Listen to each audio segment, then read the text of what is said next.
Hello folks and welcome to Eat Well Wednesday again.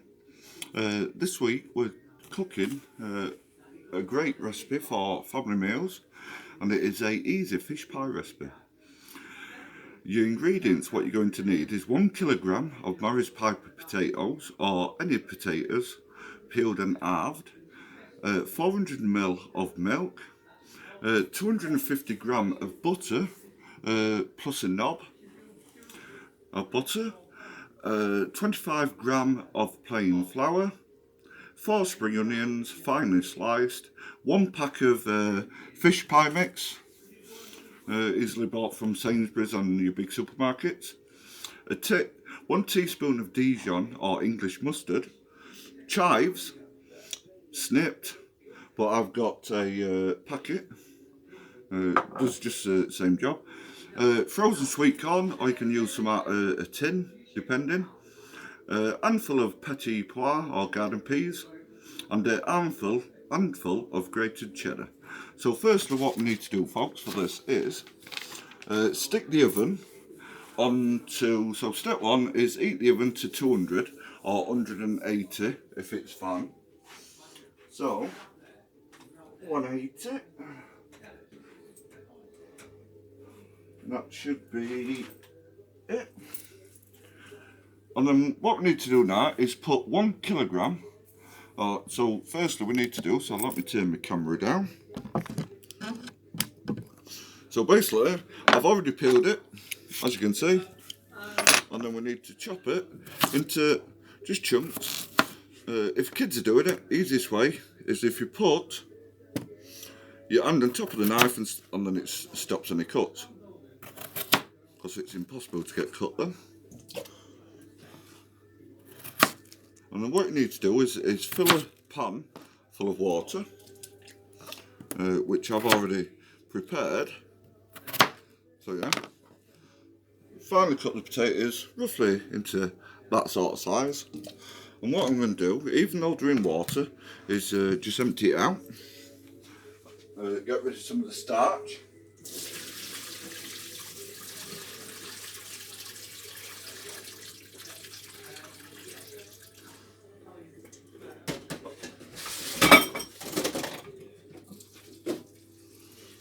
And then what I'm doing is, so with the potatoes we need to put them in a pan and pour over enough water. Well, I'm filling it up with boiling water, but also we need to add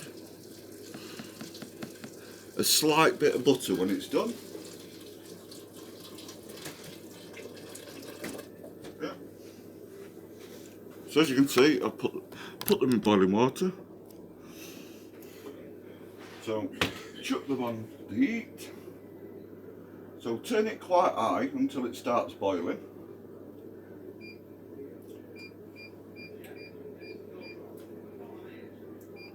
And then what I'm going to do is add a slight bit of butter.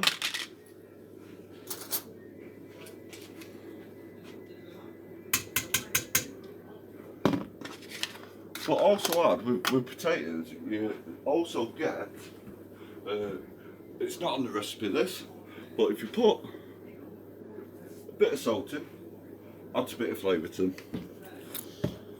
So yeah, so that's on. So yeah, bring to the boil and then let them simmer until they're tender. Step 2, or step 3, sorry, when cooked. So yeah, once that's done, I shall be back, folks. Welcome back, folks. Yep, as you can see, our potatoes are boiled, and the easiest way to test them is to stab a fork in, and if it goes straight through like that and breaks up, they're cooked. So yeah, so what we need to do now is drain it. So I need my oven glove and a lid.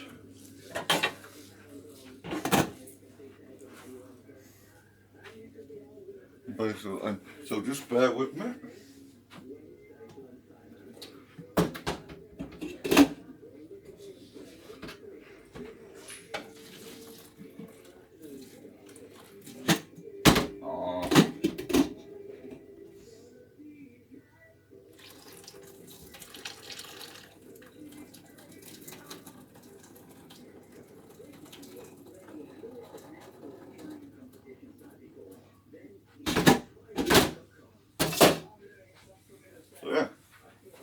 They're drained. And then what we need to do, folks, is I'll turn my camera around. So what you need is to mash it.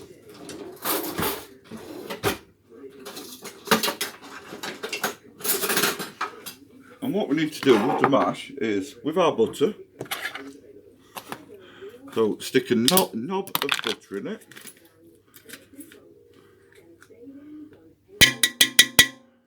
Slight bit more. It's completely your choice with how much you do put in. And then we need a splash of milk. That'll do. It's up to you what sort of consistency. And then all what we do is, like this, mash them up.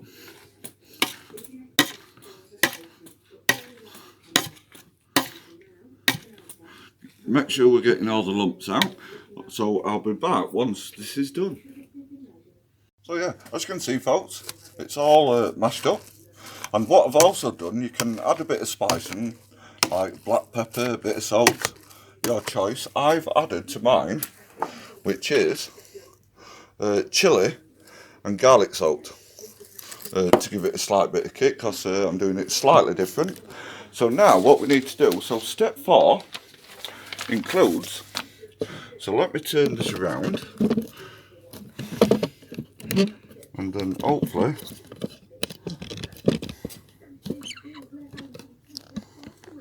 you can see into that. Yeah, that looks perfect. So what we need to do is turn it on a about average heat, and then what we need to do in the meantime, so I'll just take that off. So what we also need to do in the meantime, just while that warms up, is with our spring onions. I'm putting 5 in. I don't mind spring onions. You can't taste them once they're in anyway. So what we're basically doing is chopping the ends off, chopping that bit off. What I'm going to do is give them a quick wash. So just a quick rinse underneath the tap.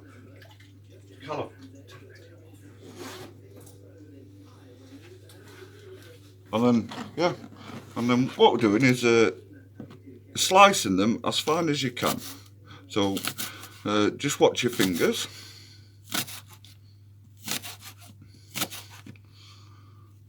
I don't mind them quite thick. It says finely, but that don't really matter. Let's.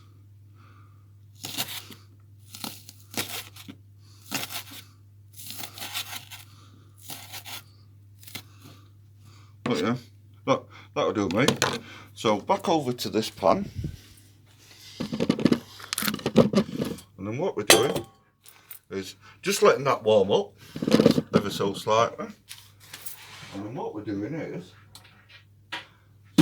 so step 4 is roughly, I do this mainly by eye, but the ingredient says 25 grams of butter. What I'm doing is just adding that in, and what we need to do is let it melt. So yeah.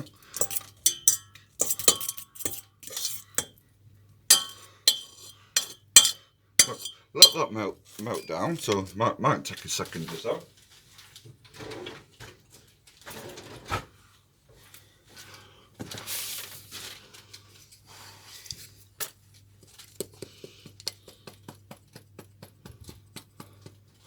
Put roughly about the same amount of plain flour in. So once this butter's done, I can start adding a bit of flour.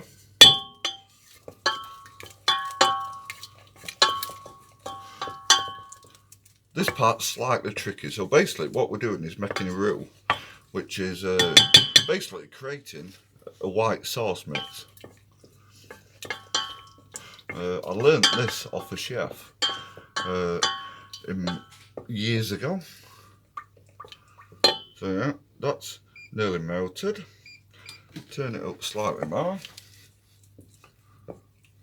Wait for it to start bubbling slightly.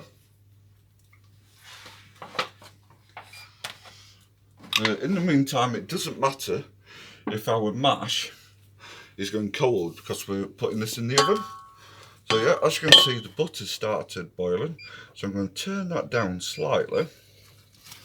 And then what we need to do, this next part, this is where the crucial part is, gradually add flour.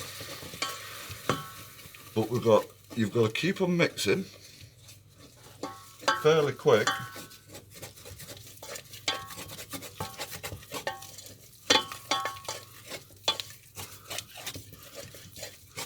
Fairly quick, and if you haven't put enough butter in, then we can add some more.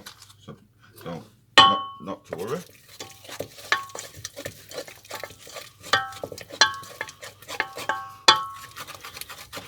And this burns easy, folks, so just be careful.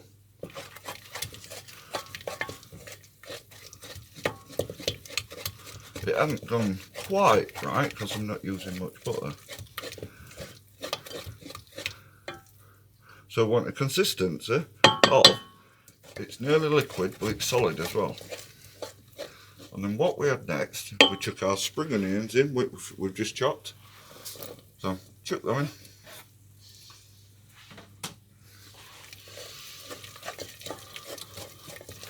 And then at the same time, the next step is, with our milk, we keep on adding, we add our milk a bit at a time. And as you can see in a second, so turn our heat back up.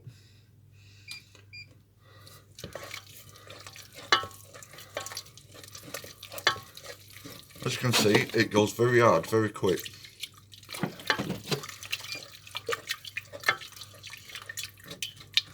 And you've got to keep on stirring at this stage because it does burn the bottom. Because the hotter it gets, this is why I keep it on a medium to high heat, because it thickens your sauce. Because I'd never add flour, this is a tip, never add flour if it goes wrong, start from scratch, because it starts to taste floury. I don't know why, but it does. So, as you can see, then add a bit more, and that should hopefully might have to add a slight bit more, folks. But as you can see,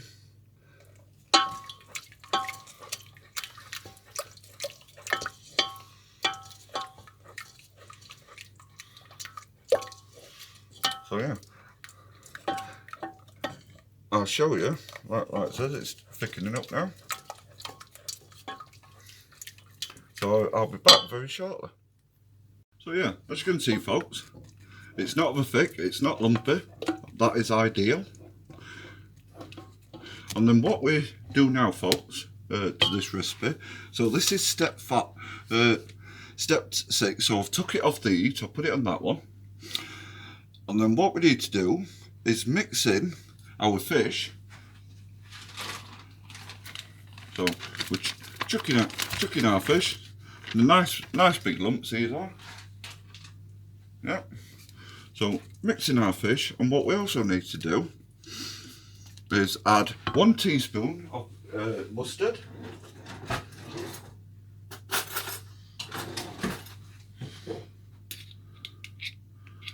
Now, 1 teaspoon of mustard. Chuck that over here, and then we also need to add our chives, which is, I've just bought them this morning. It's easier than buying fresh and it going to waste, unless you grow your own. So add some chives in that. Don't need that many because chives are quite strong. Add a handful of petits pois. I bought frozen because they can stay for ages, keep for ages, and so just an handful. And then what we also need to add to this is a bit of sweetcorn. You can add as much as you want, to be honest. I don't mind sweetcorn. Give that a good stir around.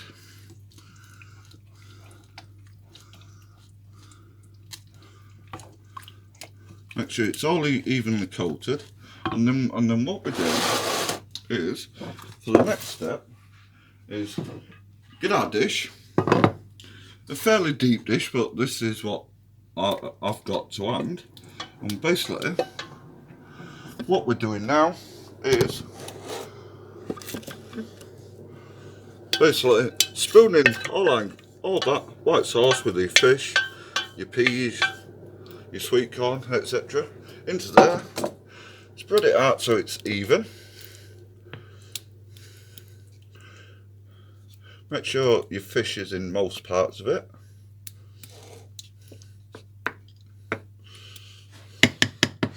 And then what we need to do now is, the last bit, we get our mash. I use a spoon. I've washed my hands, so always remember to wash our hands. And basically,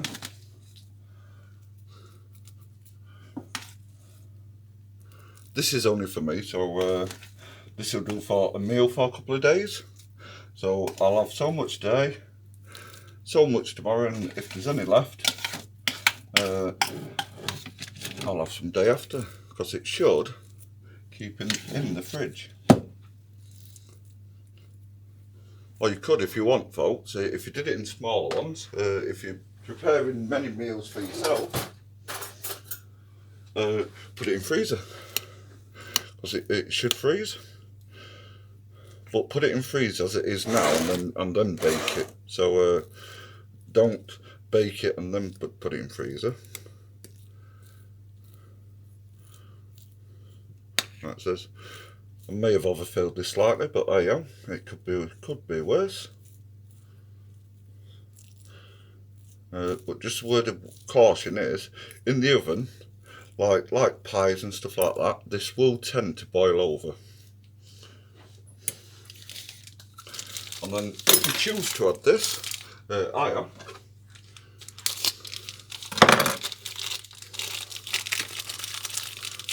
Unfortunately, I don't think we've got a cheese grater here. Have we? I can't see one. So an easier way is thinly slice your cheese. I have plenty of cheese on mine. It's not healthy, but you can't beat it.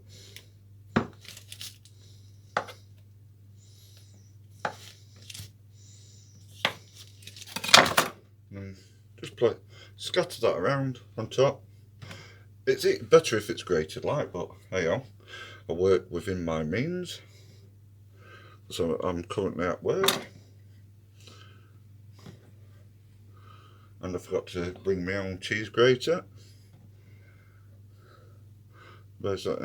Spread that around and then bang it in the oven for approximately 20 to 25 minutes. So yeah, I shall show you when it's done.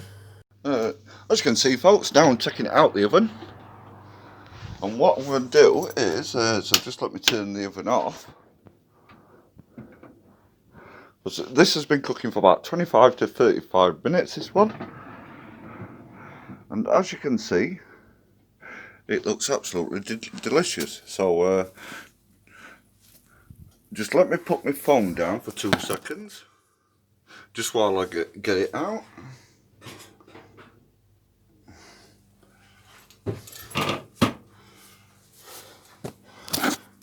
So yeah, folks, that is the finished product. I'm not going to try it because it will be red hot, completely red hot, so I'm going to let it cool. So hope you enjoy. Bye.